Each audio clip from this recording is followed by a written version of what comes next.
Allez, je démarre. Voilà. Bien, donc on va continuer le cours de Python. Donc ça, c'est une introduction au langage de programmation Python. Donc nous avons vu dans la vidéo précédente donc les commentaires, les variables, la manipulation, c'est-à-dire l'utilisation des chaînes de caractères, les différentes fonctions qui existent pour manipuler les chaînes de caractères. Maintenant, nous allons passer aux nombres. Comment utiliser les nombres avec Python. Voilà, donc je peux utiliser des nombres qui sont réels, positifs, négatifs. Je peux donc afficher la somme. Donc ici, lorsque vous faites print 3 plus 4,5, vous demandez en même temps le calcul et l'affichage de 3 plus 4,5. Voilà donc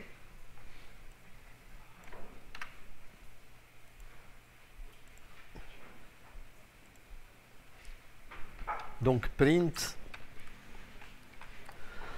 donc un nombre, par exemple 100,0524. Donc ça c'est un nombre réel. Donc si j'exécute, il va m'afficher donc le nombre. Si je fais par exemple 3 plus 4,5, donc ça c'est la somme de deux nombres, un entier avec un réel. Le résultat il sera réel bien sûr. Le résultat c'est un réel. Voilà, j'exécute, donc il me donne le résultat. Donc ici en même temps il fait le calcul et l'affichage. Donc je peux faire ce que je veux comme opération. Donc print 3 moins 4, 3 multiplié par 4, 3 divisé par 4. Donc toutes les opérations. Allez, je peux faire 3 multiplié par 4 par exemple. 3 divisé par 4. Voilà, c'est 0,75. Voilà, etc. Je peux demander l'affichage d'une expression. 3 fois 4 plus 5, par exemple.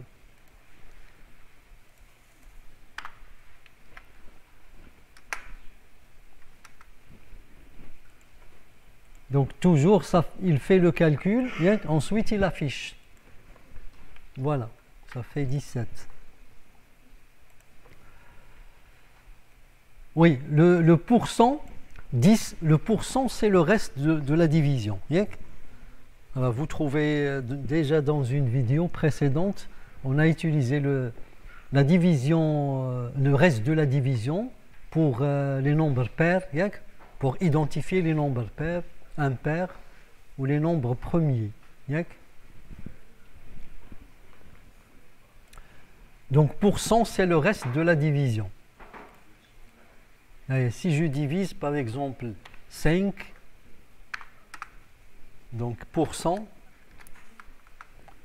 2. Donc le reste de la division c'est 1. «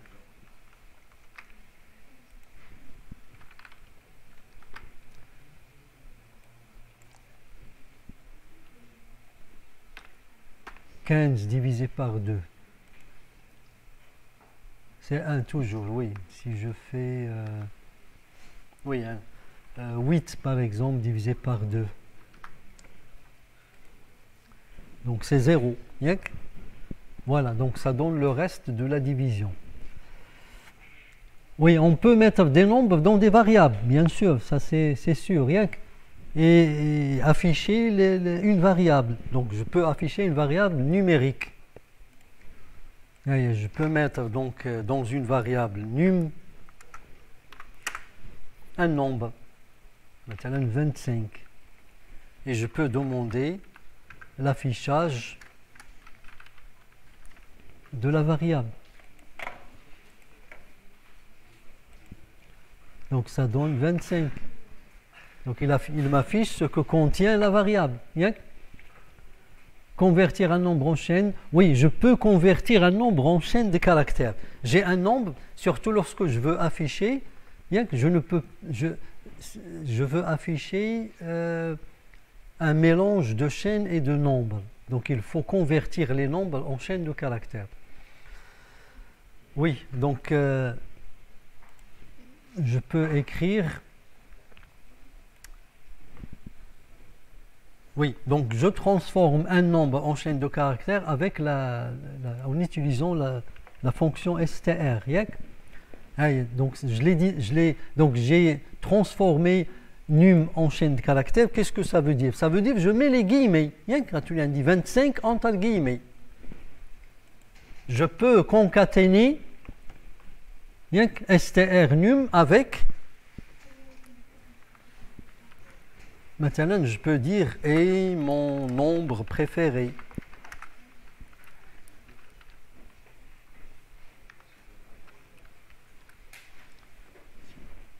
Voilà, je ferme la parenthèse. Voilà. Donc, si j'exécute, voilà, j'aurai 25 et mon nombre préféré. Donc, qu'est-ce qui s'est passé? Donc, ici, Python, il a transformé la variable num, ou ce que contient la variable num, en une chaîne de caractères pour pouvoir faire la concaténation. Je ne peux pas concaténer un nombre avec une chaîne de caractères. Je ne peux concaténer que une chaîne avec une chaîne.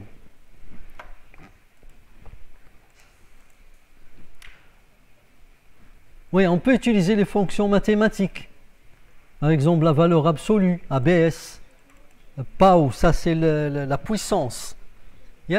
Donc PAU 3, 2, ça veut dire à la puissance 2. Max, c'est pour chercher le maximum. Donc vous voyez que déjà la fonction max, elle est préprogrammée. Donc elle est programmée dans Python. Le min, la même chose. Arrondir. Donc on va essayer. Donc je vais mettre, oui, je mets moins 5. Donc je peux afficher la valeur absolue, la valeur absolue de num.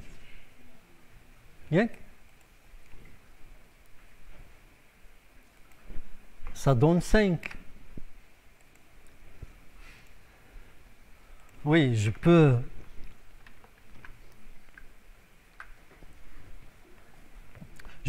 calculer donc un nombre à la puissance, par exemple 2.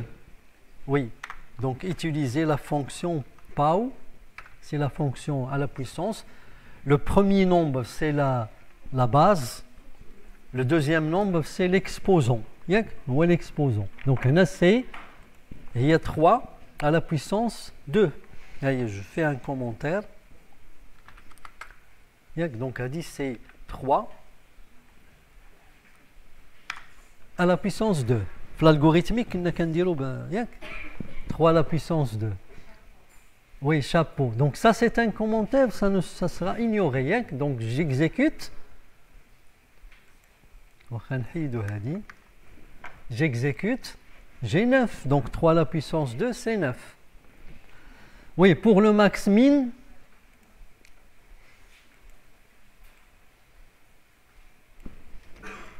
je peux utiliser ces fonctions max-min, par exemple max.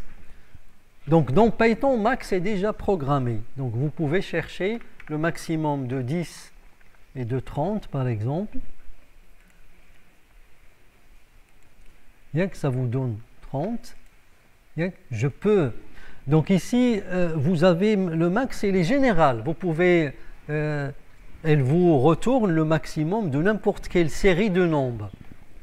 Je mets par exemple 50, 20, 90, 0. Donc ça me donne 90. Donc c'est une fonction max qui est générale. Vous lui donnez n'importe quelle série de nombres. Voilà. La même chose pour min. Je peux, au lieu de faire max, je fais min. Et j'aurai donc le minimum, c'est 0. Le maximum c'est 90, le minimum c'est 0. Round, c'est pour arrondir.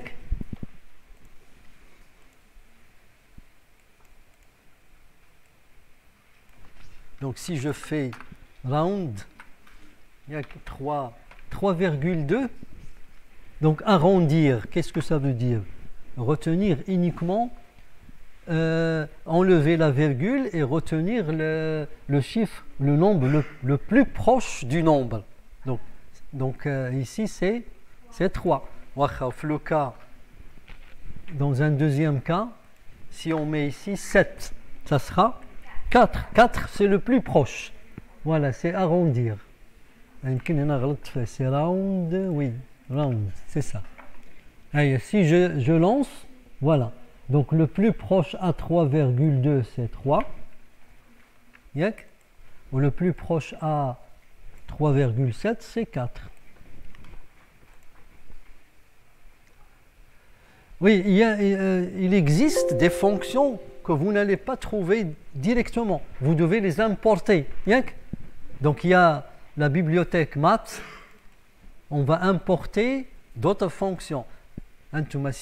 Si vous prenez par exemple floor, floor ça veut dire la partie entière. Je prends la partie entière. Si je mets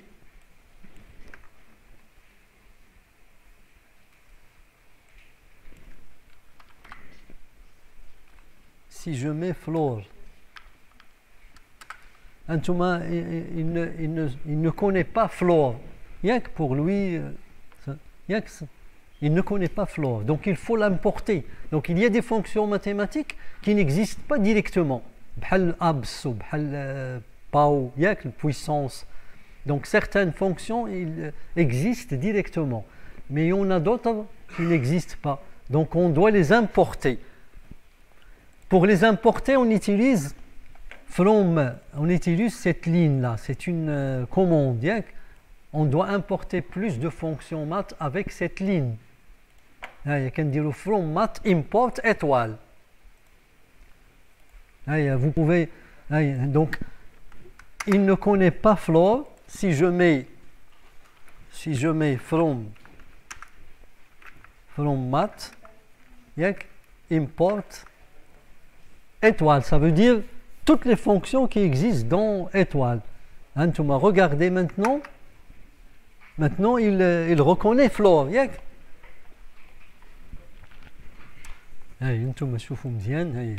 Si j'écris, floor. Tout à l'heure, il n'a pas donné la fonction floor. Voilà. Donc, si j'exécute, ça me donne la partie entière. La partie entière, il y a 3.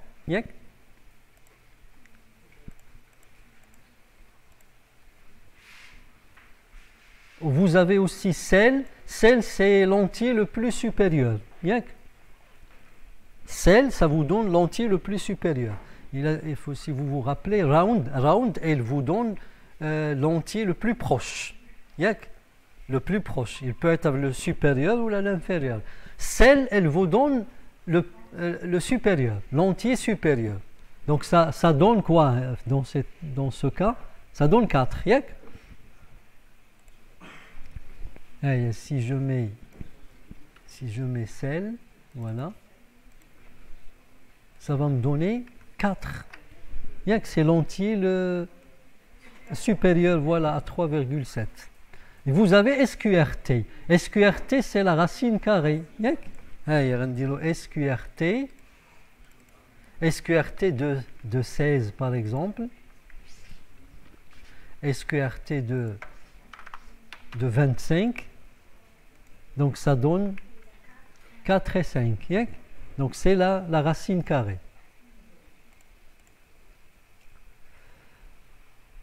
Donc oui, on passe maintenant à la lecture des données. Donc nous avons vu l'écriture. L'écriture c'est print. L'écriture c'est print. Pour afficher des données sur l'écran, on utilise print. Pour lire des données, on utilise input. Par exemple ici, je vais lire une chaîne de caractères. Donc entrez votre nom. ici, print ou la input, pardon. Input, elle permet d'afficher un message et en même temps de lire la donnée. Bien?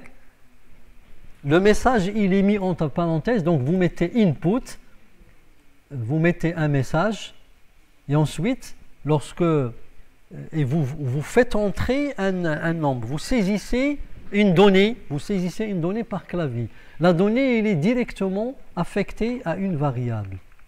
Donc la lecture, elle se fait de cette façon. Je lis avec input, et je mets la donnée saisie par clavier dans une variable qu'on peut appeler ce qu'on veut.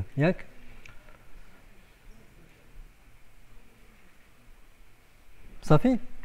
Donc ici, le input, c'est l'équivalent de écrire un message et lire une donnée. Au lieu d'utiliser deux instructions, ici on utilise une seule. Donc input, elle affiche un message en même temps et lit la donnée, la permet de lire une donnée. Donc on va tester ça. Oui, donc je vais mettre nom égal input.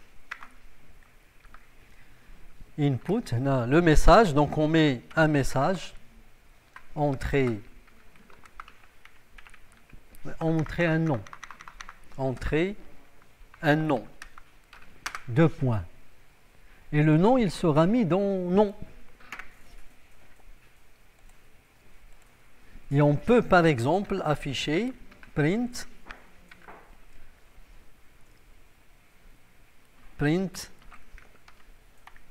salut plus non.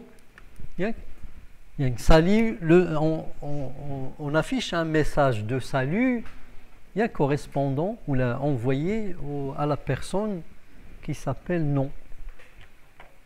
Si j'exécute, donc il commence par input, c'est lire. Donc vous voyez, il attend à ce que je tape une donnée. Donc je mets ici مثلا عالمي. Je fais entrer. Donc il envoie le message salut Alami. Voilà. Oui, il y a une remarque, c'est que input, lorsque vous tapez quelque chose, il sera retourné sous forme de chaîne de caractères. Donc input retourne toujours une chaîne de caractères. Même si je saisis un nombre, il va me le donner comme chaîne de caractères. Donc input retourne toujours une chaîne de caractères. Si vous voulez une chaîne, comme ici le nom, vous prenez ce qu'il vous donne. Si vous voulez un nombre, vous devez le convertir en un nombre. On verra ça. Voilà. Ici, c'est un autre exemple dans lequel on va lire un nom et le mettre dans la variable nom et lire l'âge, l'âge correspondant au nom et on va le mettre dans âge. Donc ici, le nom, c'est une chaîne de caractères. Ou l'âge ici, c'est une chaîne de caractères. Donc parce que input retourne toujours une chaîne de caractères. Tout ce que vous tapez lorsque vous utilisez input, il sera transformé en chaîne de caractères. Ou la présenter comme une chaîne de caractères. Oui, donc si vous voulez, je peux faire de l'exemple. Allez, entrer un nom. Âge égale input, entrée l'âge. Oui, entrée l'âge.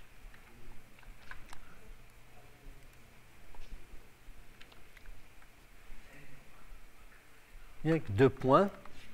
Et on va afficher donc salut plus nom plus guillemets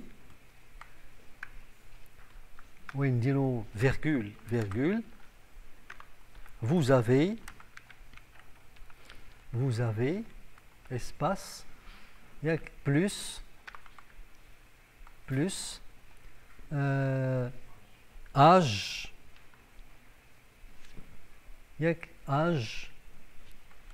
plus rendilo on vous avez 20 ans, vous avez 30 ans, c'est clair. Âge, on a donc ici c'est possible je peux concaténer âge avec le reste parce que âge ici il est de type chaîne de caractères. Donc je l'ai pris comme il est, tel qu'il est saisi, tel qu'il est retourné par input, donc c'est une chaîne de caractères. Donc je peux le concaténer avec des constantes chaînes de caractères, des variables chaînes de caractères, et lui c'est une variable chaîne de caractères, donc elle se comporte comme une variable chaîne de caractères. J'exécute, donc je saisis Alami, maintenant 34 ans, il va me donner salut Alami, vous avez 34 ans, voilà. Mais généralement, on ne fait pas ça. Normalement, on doit convertir ce que retourne input pour l'âge en entier, en utilisant int.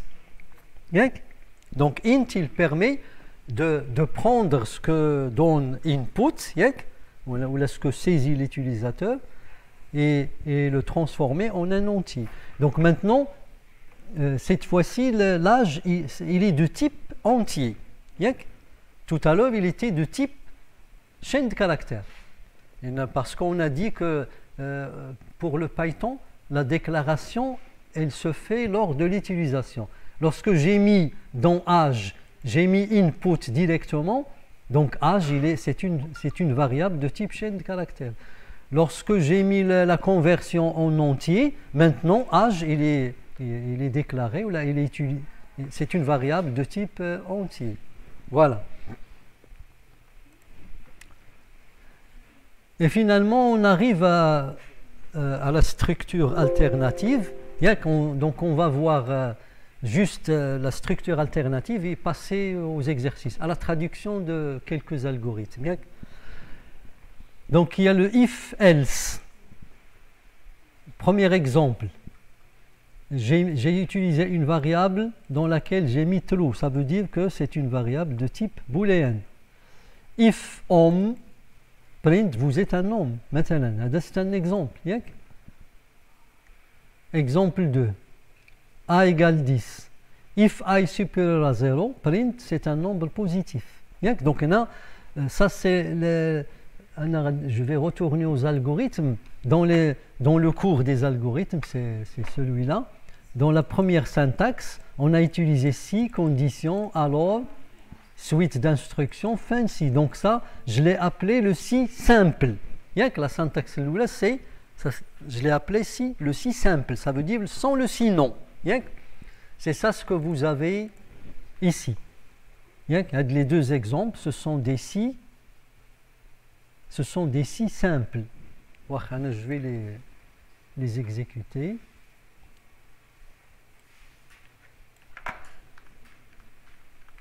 Je vais utiliser une variable que je vais appeler homme, dans laquelle je vais mettre true. Et je vais tester if homme. If homme, et je mets 2 points. If homme, ça veut dire if homme égale true. Pour les variables de type booléen, il suffit de mettre if la variable. Ça veut dire if la variable égale true. Ça veut dire si c'est vrai. Donc dans Python le début de si, c'est les 2 points. Et qu'il y a une chose importante, c'est l'indentation. Remarquez que lorsque je fais entrer, il m'a donné le curseur ici. Ça s'appelle l'indentation. L'indentation, c'est l'espace qui existe entre le début de la ligne et le point où je vais commencer à taper le code. Donc ici, je vais afficher print, c'est un nombre, bien, ou là vous êtes un nombre. Bien.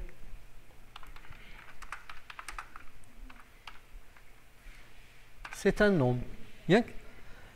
Thomas, s'il vous plaît. Vous avez 6 conditions. Alors, donc alors il y a 2 points. On peut considérer que les 2 points, c'est alors. Et ce que vous avez comme instruction dans le si jusqu'à fin si, il doit être au même niveau d'indentation. S'il vous plaît. Ça s'appelle l'indentation. Comment on appelle ça dans le Word? Ça s'appelle retrait, le retrait. Le retrait. Donc les instructions qui se trouvent dans le if, ils doivent être retirées et ils doivent avoir le même retrait. La question de l'indentation, c'est le retrait, elle est très importante. Donc tout ce que vous allez mettre ici, il est dans le si. Une fois vous n'êtes plus au même niveau de retrait, c'est fin si. Vous êtes sorti de si. Vous avez quitté le si. C'est clair? Donc, comme le if condition, alors, première instruction, deuxième instruction, troisième instruction, et une fois vous passez au début de la ligne suivante, vous êtes en dehors de si, c'est-à-dire vous avez dépassé le fin si. C'est clair? On a l'indentation, ils doivent être au même niveau. Si vous faites par exemple ça, vous aurez une erreur. Il va vous dire que les instructions ne sont pas au même niveau d'indentation. C'est clair? Voilà.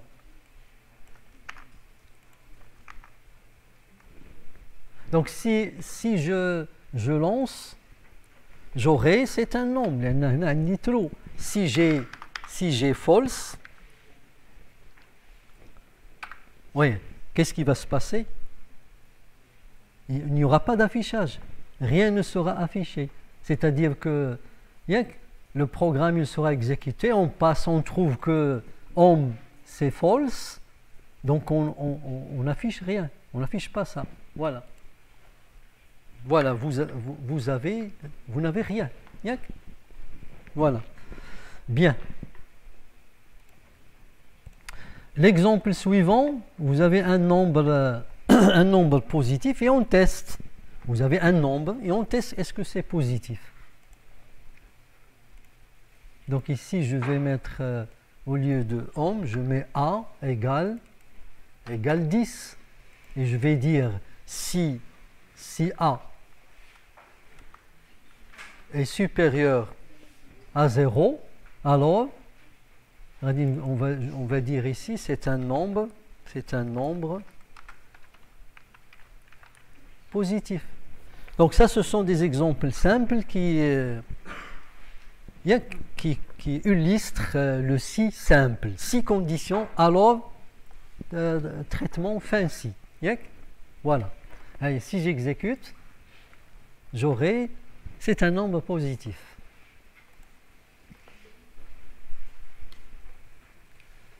Vous avez le si sinon.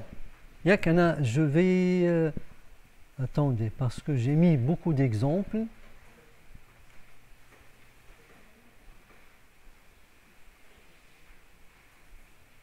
Je vais laisser les exemples à côté, oui. Je vais vous faire des exemples, de nouveaux exemples.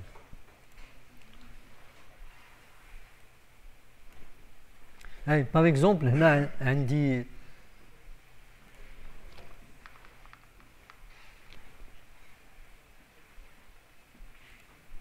allez, oui, A égale 10. Donc, if A supérieur à 0, c'est un nombre positif. Donc, on va passer à si sinon, rien qu'à la deuxième syntaxe. Thomas,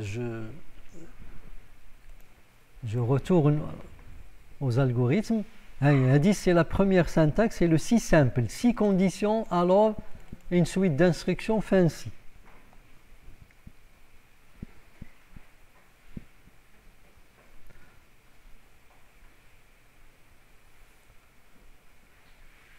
Oui, on peut faire l'exemple, s'il vous plaît. C'est un exemple qui utilise le si simple. On veut calculer la valeur absolue d'un nombre. Donc on va commencer par lire le nombre. Ensuite, utiliser une variable qui s'appelle valeur absolue. On va mettre le nombre dans valeur absolue. C'est-à-dire au début, on suppose que le nombre il est positif. Donc on le met dans valeur absolue. Et on teste. Si le nombre il est négatif, on va mettre dans valeur absolue moins x. Moins 1 fois x. Fancy. Donc vous voyez, si le nombre il est positif, donc directement on va l'afficher. Sinon, s'il est négatif, on va le multiplier par moins 1 et il devient positif. Et on affiche le résultat. Donc je vais taper cet exemple. Je vais le traduire en fait. Oui. Donc je traduis cet algorithme. Donc ça c'est un troisième exemple.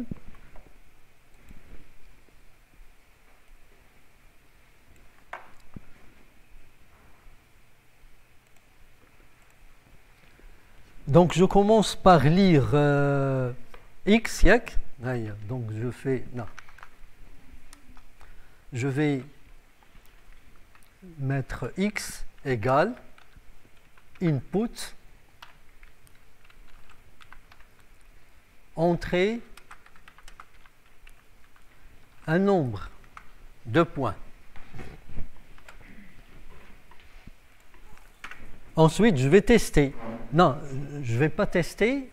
Je vais mettre, je vais mettre x dans une variable que je vais appeler val_abs, une valeur absolue. La variable max, c'est une variable résultat.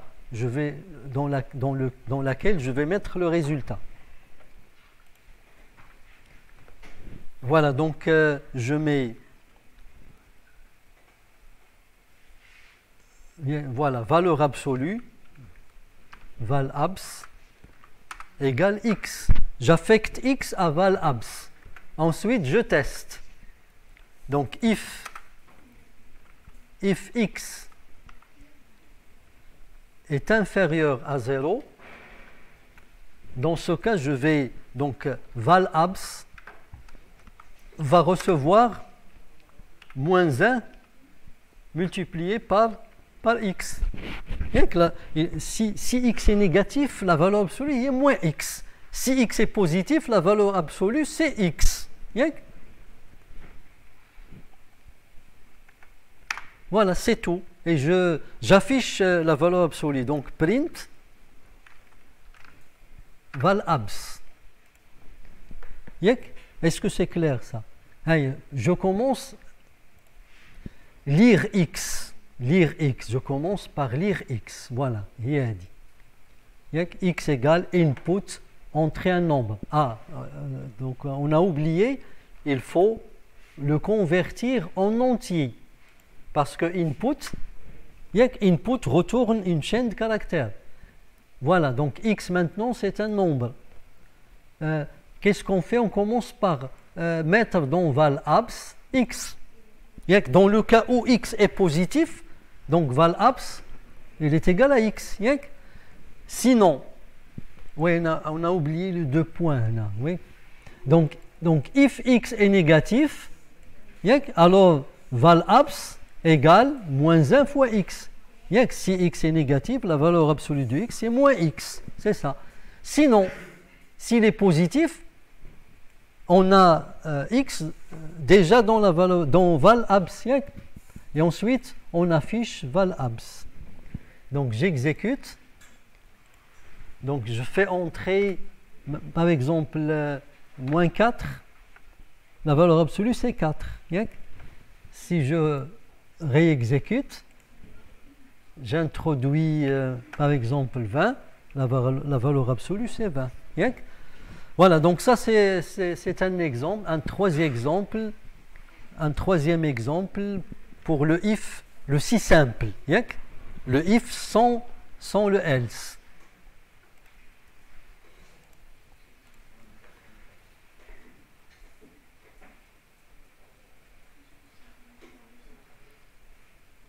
Oui, on va passer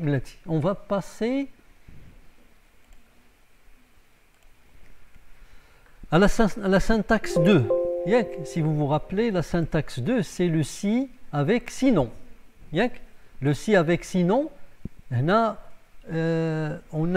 a fait l'exemple de max AB là. Voilà.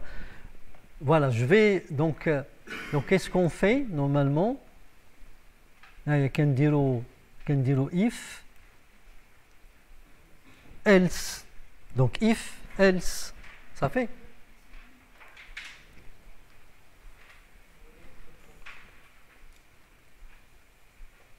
Oui, donc je vais mettre ici recherche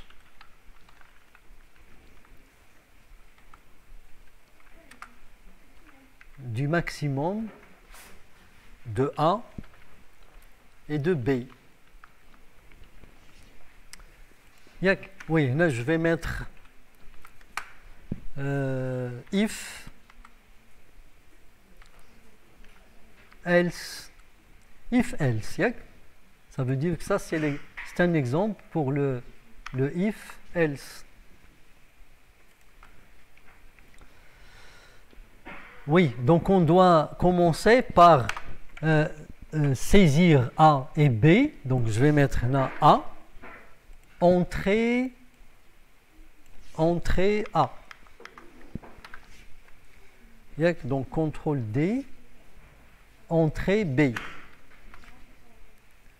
Je saisis les deux nombres A et B pour lesquels je veux chercher le maximum. Ensuite, je commence le traitement. Donc je fais if A est supérieur à B, deux points, c'est alors, donc une variable max égale, il est égal à quoi? À 1. Voilà. Sinon, c'est else. Sinon, c'est else. Else, deux points. Max égale B. Ça y est, c'est tout. Si je retourne au début de la ligne suivante, je suis en dehors de if, de si, sinon, fin si. J'ai dépassé fin si. C'est clair. Donc je dois maintenant afficher le max. Donc print max. Ou là, je peux écrire un message. Je mets print max. J'exécute. Allez, je fais entrer 10. Ensuite 20. Voilà, 20 est le maximum. Si vous voulez bien présenter l'affichage à la fin, l'affichage du résultat, je peux mettre print guillemets le maximum, le maximum de guillemets plus A. Je vais mettre pour abréger max parenthèse plus A plus guillemets virgule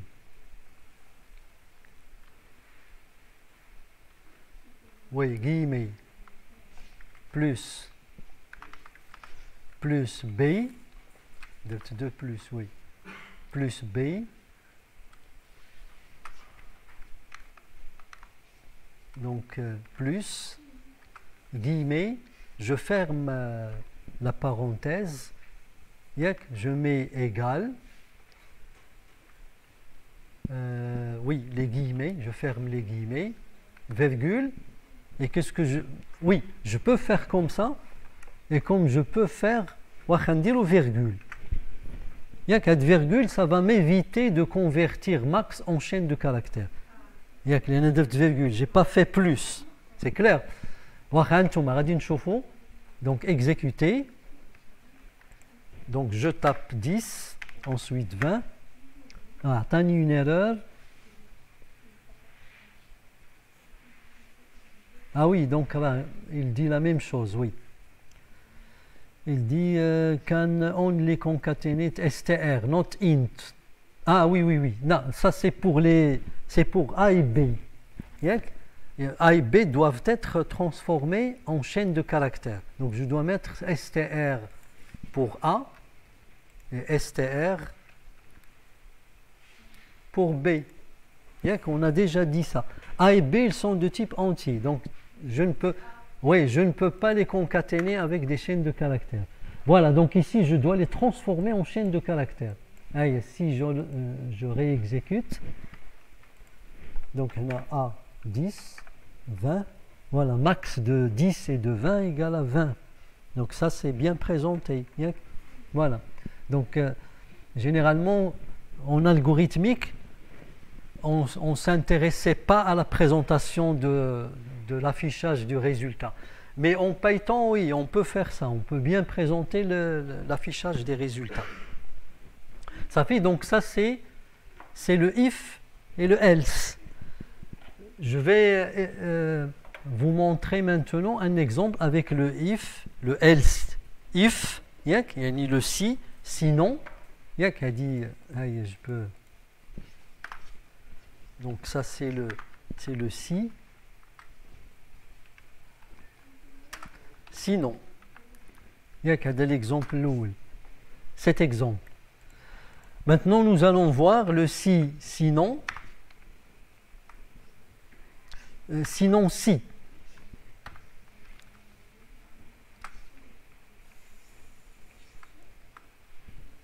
Sinon.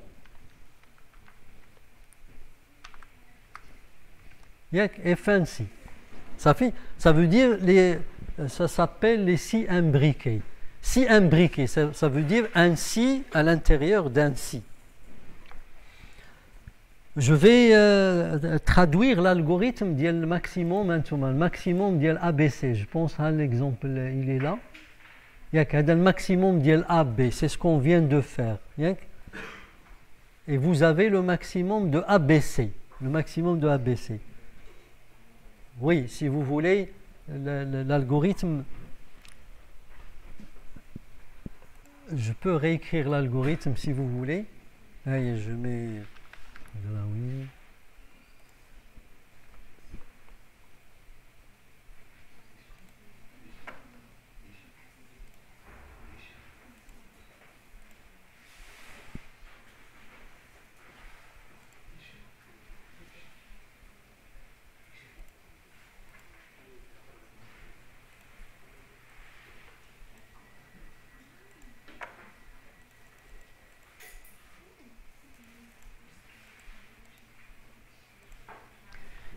Dans l'algorithme,